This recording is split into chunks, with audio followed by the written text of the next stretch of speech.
tell the world. Hi, I'm Johnny. This is Johnny Likes, the show where I talk about movies that I like. Today I'm going to talk about an Iranian horror thriller drama. Today, Johnny likes A Girl Walks Home Alone at Night.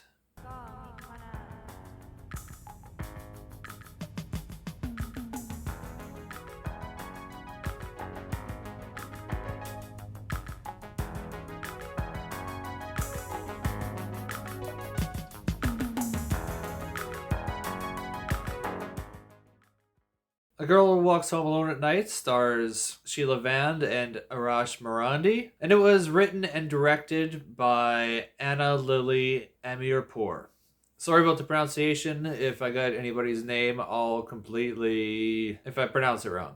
We follow Arash around a dying small Iranian town known as Bad City. He is young and restless and stuck looking after his junkie father while doing odd jobs and dealing with drug dealers. One night after a party, Arash crosses paths with a young woman who is more than she lets on and changes his life forever.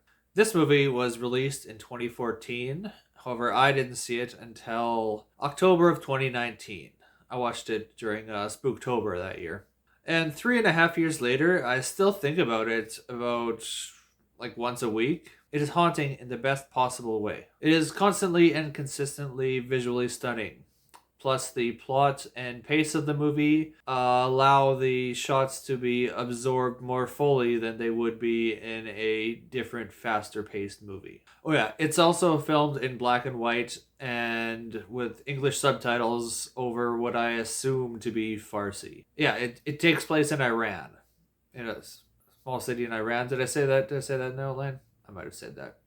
If I didn't, it takes place in a small town in Iran. Well, it was actually filmed in Texas. I 100% believe that this could be Iran. It's really like nothing else that I've seen out there. It's a mixture of Western, like Cowboys Western, and stark industrial and kind of Eastern style, which makes it unique for sure. Pretty much every shot in this film could be in a photographer's portfolio. In that aspect, it reminded me of the films of Wes Anderson. Just everything looks really nice. Like, if Wes Anderson had been a emo goth kid instead, he might have made this movie. For me, there were 3 standout scenes in this film, with a handful of little moments that worked very well. So the first standout scene in the movie is when the girl, who never does get a name, visits the drug dealer's house. At this point in the film, we're all very curious as to what's gonna happen and how. If you don't know the premise of the film, apart from what I told you, I will just kind of leave it at that. I won't spoil much, but needless to say, she can take care of herself. The drug dealer is hitting on her pretty hard after getting high on his own supply, and she dispatches him with ease and style. So the second standout scene is when Arash is at the rave and his kind of walk home afterwards. So the rave has a costume theme, and Arash is dressed up as Dracula. And a rich girl that he's been kind of crushing on comes up to him saying that she heard that he is selling ecstasy, and he of course sells her and her friend ecstasy. She insists that he takes one. He hadn't planned on it, but he does because she's hot and she told him to. As they start dancing, he kind of goes for it and she doesn't reciprocate, and so he's pretty much crushed and leaves the rave shortly afterwards. He's walking home alone, kind of down on himself, which leads into the third memorable scene in the movie for me. So on his way home, Arash meets up with the girl. Once they meet, she takes pity on him, takes him back to her place, and puts on a record.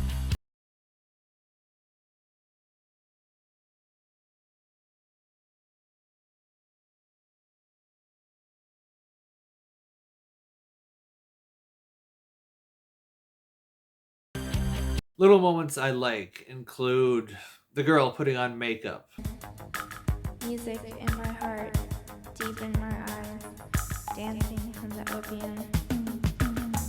In a perfect world where nothing dies. Broken glass on the bottom of The girl riding a skateboard.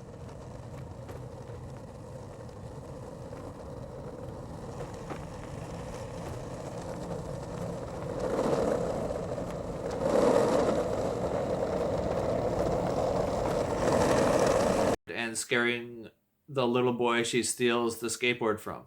پسر خوب هستی؟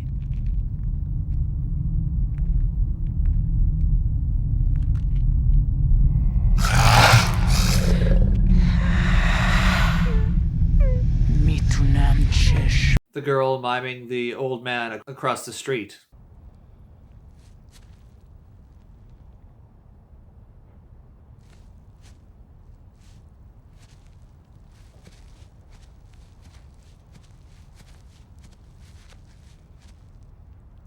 The girl following the prostitute.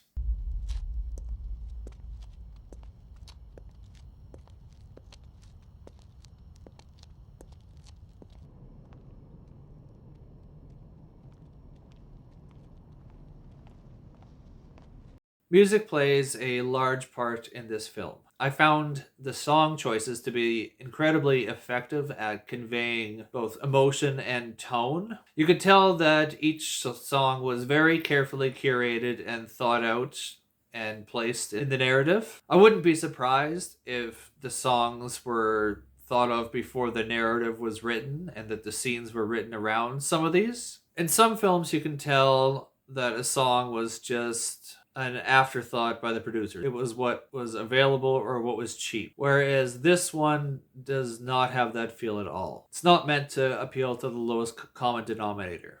These aren't pop songs. You probably haven't heard them. I'm kind of a music nerd, and I'd never heard of any of the artists or the songs before this. I probably should have heard of a couple of them, but I hadn't. I really dug the aesthetic that this movie gave these songs. I will always picture frames from this film if I ever hear these songs outside of the movie. They're just interlocked forever in my brain. This is not a fast-paced film. It's definitely on the slow burn side of the spectrum. This works both for and against it in the long run. It is a positive in that you are allowed to digest the beauty that the film... It's a positive when it comes to processing the cinematography as a whole and the general artsiness of the whole film. It is a negative when it comes to stuff actually happening. Narratively, this isn't a twist and turn film. There's not a whole bunch going on. So at times when something does happen, it can seem a little bit more meaningful and exciting than it actually is. It might seem a little bit more important than maybe it should. It's a haunting, beautiful, gothic, exotic, and unique film.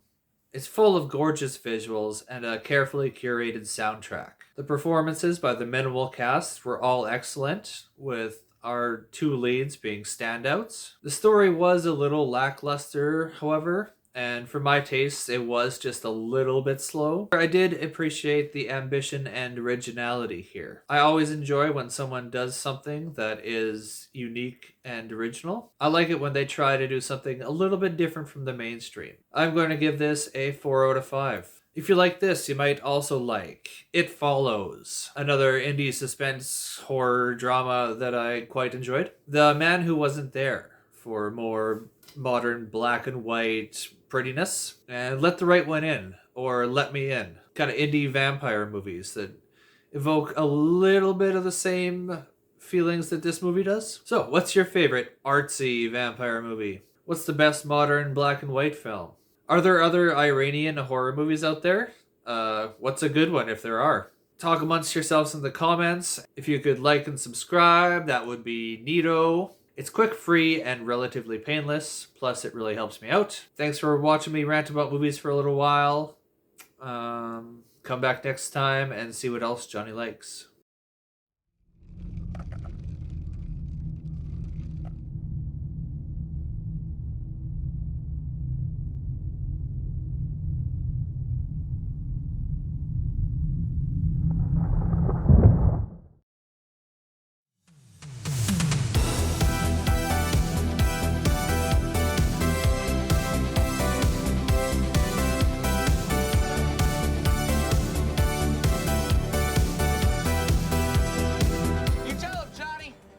Tell the world.